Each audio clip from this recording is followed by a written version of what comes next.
After the Pope's 5-day visit to the country comes the responsibility of putting his messages into action.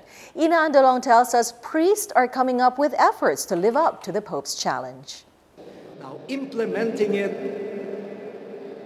is not for the Pope anymore to do. It is a decision that all of us have to make.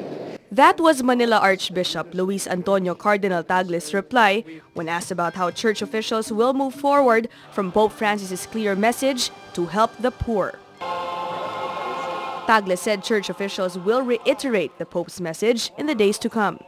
But how exactly will they do this? Bishops are now at a plenary discussing their next actions. This could mean that the CBCP will be coming up with a clear plan after the plenary, which will end in 2 days.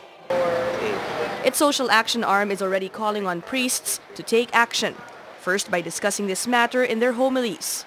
The CBCP says priests in urban areas should also volunteer to be assigned in far-flung areas. Magpalitan muna, actually isa yun sa mga hamon na kasi para maranasan din nila kung paano yung buhay na talagang buhay maralita. The CBCP National Secretariat for Social Action says churches should also consider holding regular dialogues with their flock and appropriating more funds for pro-poor projects like livelihood programs and microfinance aid.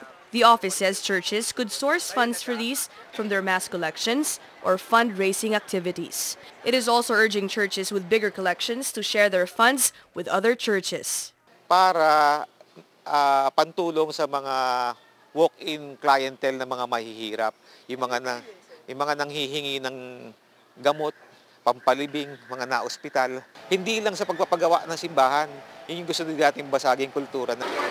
Pope Francis was also firm on his belief that corruption affects the poor the most. The Social Action Office says this gives him more impetus to support various advocacies that fight corruption, political dynasties, and all forms of pork barrel.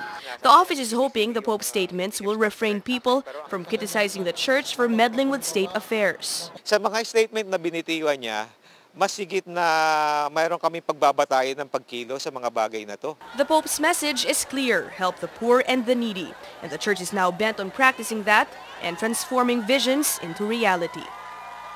Ina Andolong, 9 News.